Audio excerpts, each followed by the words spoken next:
में इस पवित्र और बहुत ही खूबसूरत धरती जो है रंग बिरंगी राजस्थान की, इस प्रदेश के यशस्वी मुख्यमंत्री माननीय श्री अशोक गहलोत जी की गरिमामयी उपस्थिति है यहाँ। एक बार आप सबकी करतल ध्वनि के साथ उनका पुनः अभिनंदन करते हुए निवेदन है माननीय मुख्यमंत्री राजस्थान श्री अशोक गहलोत जी से कि वे अपना संबोधन आप सबके समक्ष रखें।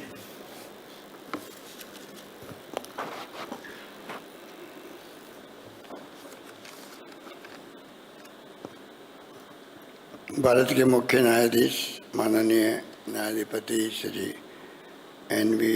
रमणा जी, केंद्रीय विधि व न्याय मंत्री श्री किरण रिजिजू जी, नाल्ट्रा के चेयरमैन एग्जीक्यूटिव चेयरमैन व जस्टिस यू ललित जी, भारत के उच्चतम न्यायालय के माननीय तमाम न्यायाधिपतिगण, श्री एस.पी. सिंह बघेल केंद्रीय विधि व राज्य मंत्री न्याय राज्य मंत्री, राजस्थान के माननीय मुख्य न्यायाधीश श्री एस.एस. सिंधे जी, देश भर से पधारे विभिन्न राज्यों के माननीय मुख्य न्यायाधीशगण, राजस्थान एवं अन्य राज्यों के उच्च न्यायालयों के माननीय न्यायाधिपतिगण, और चीफ सेक्रेटरी हमारे उषा शर्मा जी, एडवोकेट जनरल महेंद्र सिंह जी, देश भर से पधारे हमारे विभिन्न राज्य विधिक सेवा प्राधिकरण के प्रतिनिधिगण, अन्य गणमान्य जन और तमाम हमारे जो सुप्रीम कोर्ट जस्टिस के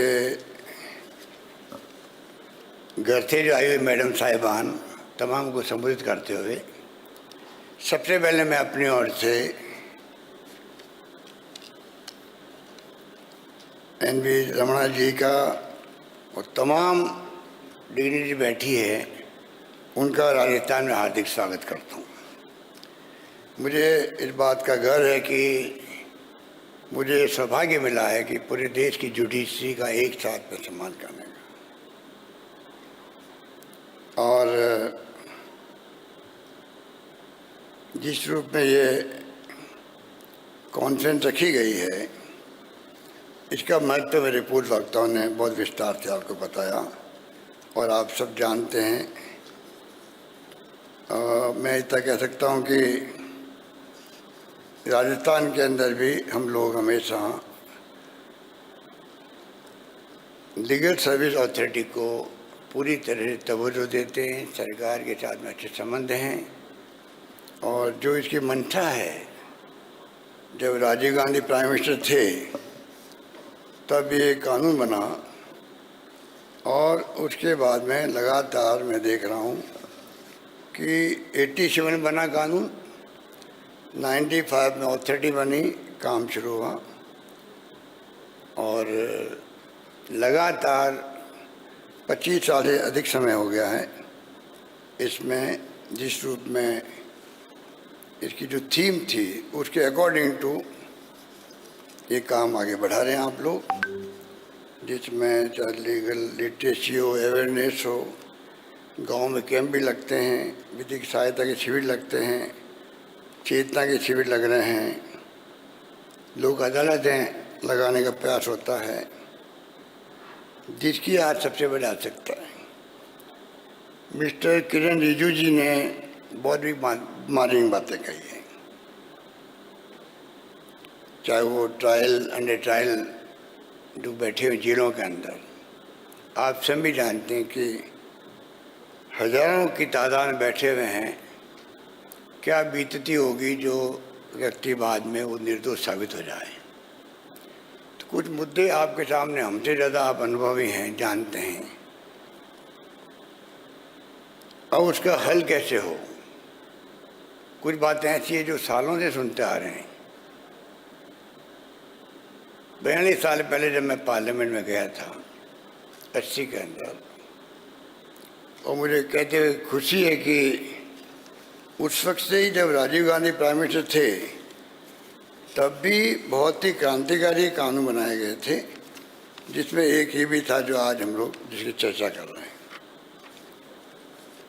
उस वक्त में legal service authority act 87, environment protection act 1885, consumer protection act जो काफ़ी आज मैं समझता हूँ कि बहुत ही इफेक्टिव होकर काम कर रहा है, 86, scheduled caste scheduled tribe prevention of atrocity act 89, prevention of corruption act 88 और भी कई कानून हैं।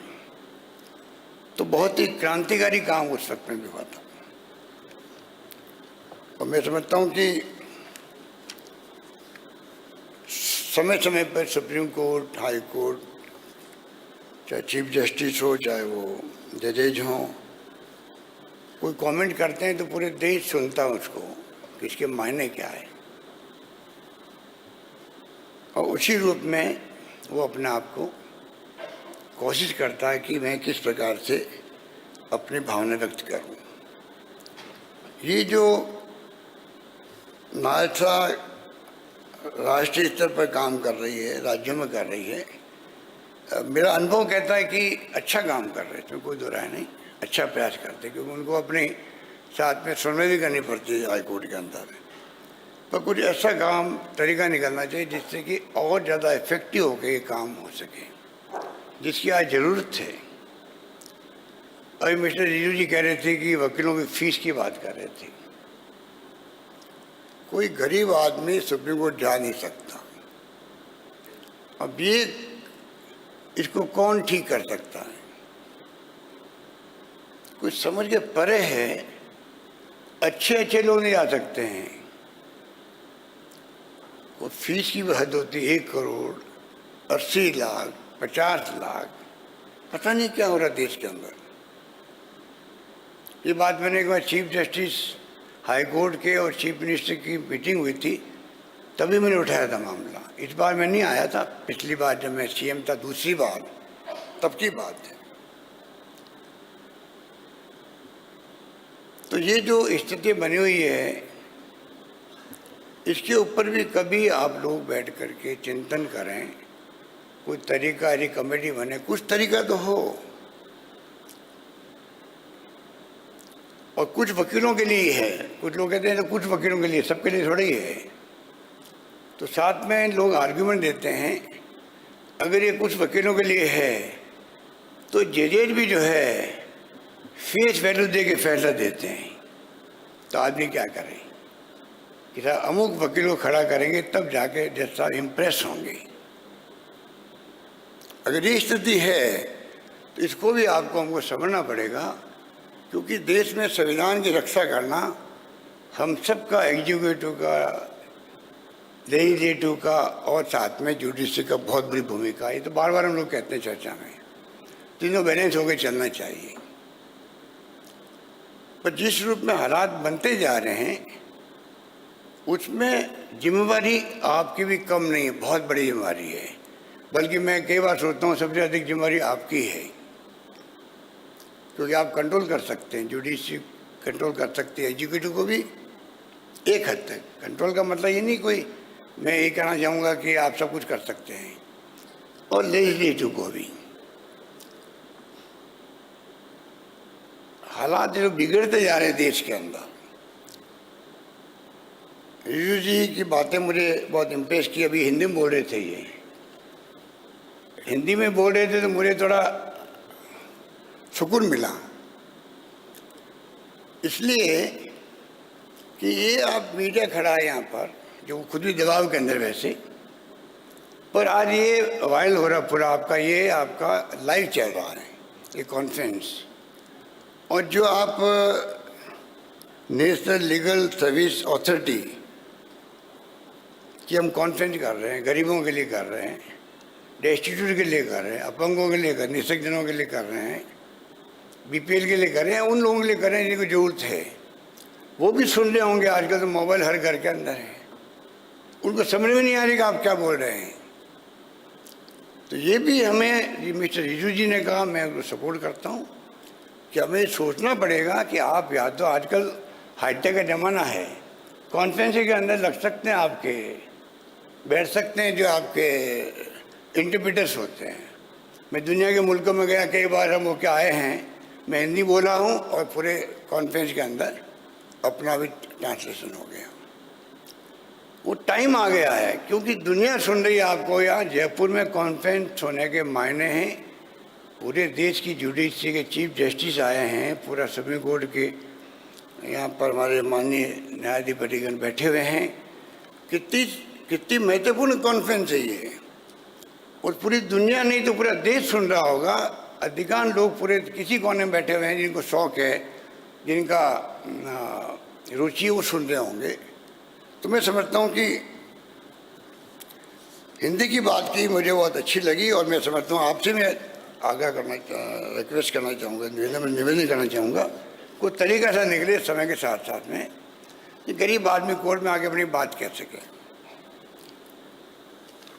हालात मैं रमणी साहब को कई बार सुनता रहता हूँ, ये क्या क्या बोलते हैं, और मुझे अच्छा भी लगता है कि ये अपने दिल की बात कह रहे हैं। इन्होंने एक बार कहा, नागरिकों को स्वतंत्रता, स्वाधीनता और लोकतंत्र को बचाने के लिए बिना थके मेहनत करनी चाहिए, जिसके लिए हमारे पूर्वजों ने लड़ाई लड़ी थी। कितनी बड़ी बात इन्होंने कह दी। जो इतना बड़ा मूवमेंट खड़ा हुआ देश के अंदर, लाखों लोग कुर्बान हुए, लाठियाँ खाई, गोलियाँ खाई, जेलों में बंद रहे, महात्मा गांधी के ज़माने से ही, पंडित नेहरू के ज़माने से ही। कितनी बड़ी बड़ी हस्तियाँ थी, सरदार पटेल, मौलाना आज़ाद, लोकमान्य तिलक, गोपाल कृष्ण गोखले, सब आपकी हमारी बिरादरी से। मैं भी वकील बना हुआ हूँ थोड़े समय के लिए, LLB किया हुआ मेरे भी, तो मैं आपकी भावनाओं के साथ में अपनी भावनाएं जोड़ रहा हूँ। क्या मूवमेंट खड़ा किया वकीलों ने, उस मोतीलाल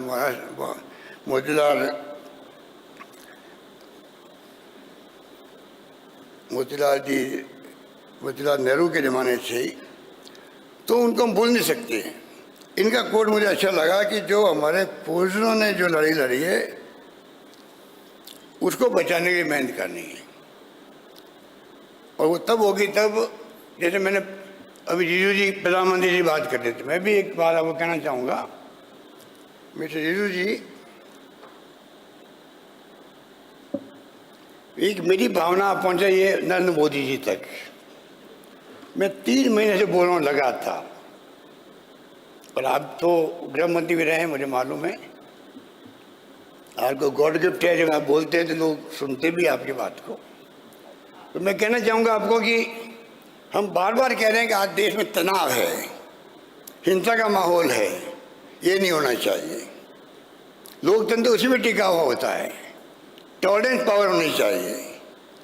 टॉलरेंस जो है वो तो लोकतंत्र के गहने के रूप में, ऑर्नामेंट के रूप में, वो आज नहीं है। तो हम कहते हैं बार बार, भाई प्रधानमंत्री जी की क्रेडिबिलिटी ऐसी हो गई आज, वो बात कहते हैं, लोग उनको वोट देते हैं, डेमोक्रेसी है, वो चुनाव जीतते हैं। तो जो मुख्यमंत्री हो या प्राइम मिनिस्टर हो, वो कोई बात कहेगा, देशवासियों को संबोधित करेगा, देश सुनेगा, तो क्या मुख्य प्रधानमंत्री जी को नहीं कहना चाहिए कि भाई देश के अंदर भाईचारा, प्रेम, मोहब्बत, सद्भावना रहनी चाहिए, और मैं किसी कीमत पर हिंसा को बर्दाश्त नहीं करूंगा, ये तो कहना उनको। और मैं समझता हूँ आप उनको कन्विंस कर सकते हो, हमारे कहने से वो कर नहीं रहे हैं। आप जाके हमारी भावना पहुँचाइए, करना बहुत आवश्यक है, क्योंकि आज माहौल ऐसा बन गया देश के अंदर जो चिंता पैदा कर रहा है, और वो चिंता हमें समाप्त होनी चाहिए, मेरा मानना है, बहुत जरूरी हो गया है। क्या क्या होता है, अभी कोई जस्टिस पारदीवाला जी, जस्टिस सूर्यकांत जी कुछ कह दिया, ये जुडिशरी का सम्मान करना हमारा फर्ज बनता। 116 लोगों को खड़ा कर दिया गया। क्या हाई कोर्ट, सुप्रीम कोर्ट के रिटायर्ड जजों को खड़ा कर दिया गया, ब्यूरोक्रेसी को, बड़े बड़े अधिकारियों को, पता नहीं कौन कौन थे वो, कैसे तो मैनेज किया गया, किसने मैनेज किया है। और आपने एक इशू बनाया देश के अंदर। अरे सुप्रीम कोर्ट के जजेस ने अपनी भावना जो देश में हालात है उसके व्यक्त की थी उसमें, पर ये माहौल बन गया। ये कई बातें ऐसी होती है जो मुझे बहुत कठोर स्थिति है। मैं जो बोल रहा हूँ है ये कोई नई बात नहीं बोल रहा हूँ मैं। अभी राष्ट्रपति महोदय आए थे, जोधपुर हाईकोर्ट के उद्घाटन हुआ था, तब सीजीआई भी थे वहाँ पर, लॉ मिनिस्टर भी थे आपसे पहले। सबके सामने मैंने कहा था, कुछ बातें मैंने कही थी।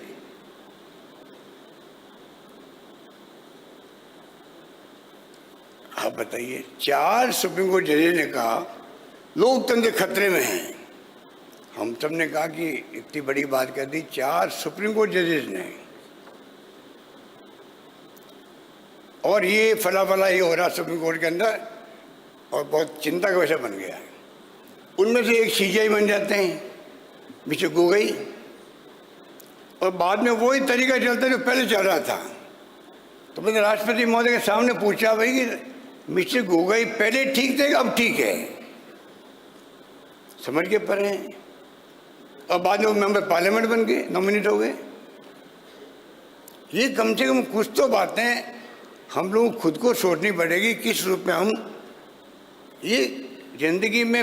मैं मुख्यमंत्री बना हूँ, कोई एमएलए बनता है, एमपी बनता है, प्राइम मिनिस्टर बनता है, आप जज बनते हैं, कितना गर्व होता है जिंदगी के अंदर भी हमें देश की सेवा करने का अवसर मिला है। कोई जिंदगी 1000 साल की नहीं होती है, और जो हमें वक्त मिला है जिंदगी का, उसमें कुछ करें हम लोग, देश के लिए करें। उसके अंदर अगर हम लोग हम रिटायरमेंट के बाद में हमें क्या बनना है, क्या बन सकते हैं, ये चिंता ब्यूरोक्रेसी में रहेगी, जजेस में रहेगी, तो फिर कैसे काम चलेगा। हालात बहुत गंभीर है देश के अंदर, सरकारें बदल रही, बताइए आप। गोवा, मणिपुर, कर्नाटका, आपके मध्य प्रदेश और महाराष्ट्र का भी। शिंदे साहब बैठे हमारे, एक शिंदे ये बैठे हुए हैं, एक शिंदे मुख्यमंत्री बन गए। बताइए आप, ये तमाशा है कि लोकतंत्र है अभी देश के अंदर।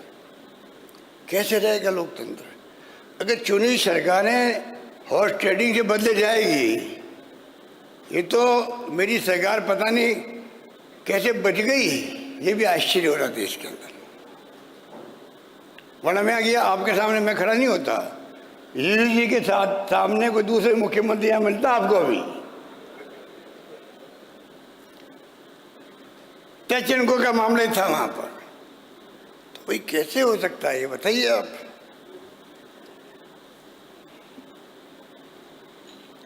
स्थिति मैं समझता हूं कि नाजुक है, हमें उसको देखना पड़ेगा। और जिम्मेवारी मैं फिर कहना चाहूँगा, मैं तो देखता हूँ अपने जो मिस्टर रमनी, पता नहीं जल्दी रिटायरमेंट हो जाएंगे मेरे ख्याल में, मैंने सुना है एन रमनी साहब, परंतु मैंने देखा इनका नोट एक, मुझे इतना अच्छा लग रहा कि ये अपनी कम से कम अपनी ड्यूटी पूरी कर रहे हैं। अभी अमेरिका गए, इतनी बड़ी बात कह दी उन्होंने, It is the tolerant and inclusive nature of American society that is able to attract the best talent from all over the world, which in turn is contributing to its growth. The principle of inclusivity is universal. It needs to be honored everywhere in the world, including in India. Inclusivity strengthens the unity in the society, which is key to peace and progress. We need to focus on issues that unite us, not on those that divide us.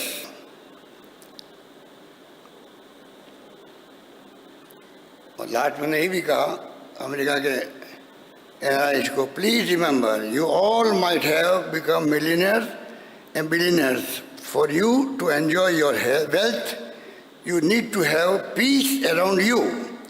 Your parents back home also should be able to live in a society which is free from hate and violence. इससे भी कोई बात कह नहीं सकते। हमारी कोई दुश्मनी नहीं है, किसी पॉलिटिकल पार्टी में हम लोग काम करते हैं, डेमोक्रेसी में सरकार हमने भी चलाई, चली गई, आएगी, ये अलग बात है। हमारी कोई नरेंद्र मोदी जी से या बीजेपी से हमारी कोई किसी से दुश्मनी नहीं है। लड़ाई विचारधारा की होती है और संविधान हमें अधिकार देता है शासन करने का भी, गुड गवर्नेंस कैसे दें हम लोग, कैसे सबको न्याय मिले, जो संविधान की मूल भावना है। हम सबका पहला धर्म बनता है। मैं बार बार कहता हूँ, एक एमएलए, एमपी, मंत्री, मुख्यमंत्री, प्रधानमंत्री और जजेज भी, हम सब शपथ लेते हैं। अगर शपथ की मूल भावना को हम आत्मसात कर लें, उसमें राइट लेफ्ट नहीं हो तो भी हमारा काम चल जाएगा। शपथ लेने के बाद में हम लोग राइट लेफ्ट होते हैं, इसलिए आप देखिए कि बैलेंस बिगड़ता है। इसलिए मैं इस मुबारक मौके पर यही कहना चाहूँगा कि हम सब मिलकर के आप निश्चिंत रहें। मिस्टर रिजू जी ने बहुत कुछ कह दिया है ये लीगल सर्विस अथॉरिटी के बारे में। मैं अपनी भावना उनके साथ जोड़ता हुआ ये विश्वास दिलाना चाहूँगा कि राजस्थान सरकार पहले से, चाहे इंफ्रास्ट्रक्चर हो और चाहे कोई योजना हो, हम लोग स्टेट अथॉरिटी को पूरा सेव कर रहे हैं। मैं समझता हूँ कोई शिकायत नहीं होनी चाहिए। हाई कोर्ट या जुडिशरी और सरकार के साथ में संबंध अच्छे रहते हैं यहाँ पर। आज तक मैंने कभी कोई शिकायत सुनी नहीं।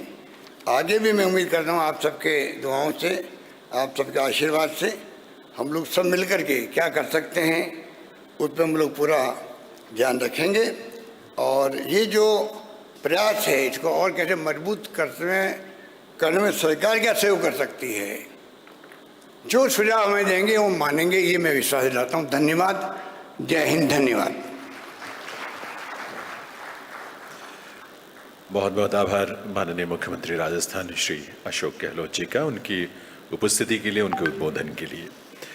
दिव्य सज्जनों, हमारे ऑनरेबल एग्जीक्यूटिव चेयरमैन सर के नेतृत्व में नालसा जो तमाम अलग अलग इनोवेटिव तरीके से लोगों तक पहुंचने की कोशिश कर रही है, उसमें डिजिटल यात्रा का हमारा एक और नया आयाम, एक नया डायमेंशन आज के इस आयोजन के साथ जुड़ने जा रहा है। ऐसे कुछ बहुत महत्वपूर्ण इनिशिएटिव्स हैं नालसा के एनआईसी के साथ मिलकर, और कुछ अन्य भी हैं जिनको आज यहाँ पर जिनका लॉन्च होगा, शुभारंभ होगा, रिलीज होगा। उनके संक्षिप्त विवरण के लिए मैं निवेदन करूंगा member secretary NALSA Shri Ashok Kumar Jain ji आए मंच पर।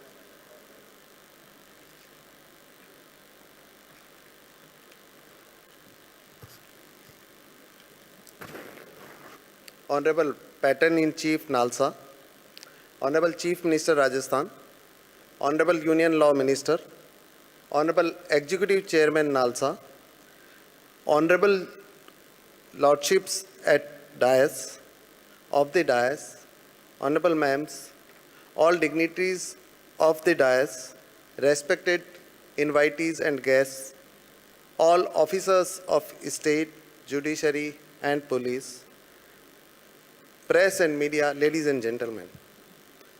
Nalsa is celebrating 25 glorious years of service in the country, and in the 27th year, we are launching certain initiatives with help of NIC and MHA. One of such initiative is the e-prison portal. The vibrancy of this e-prison portal is going to be increased.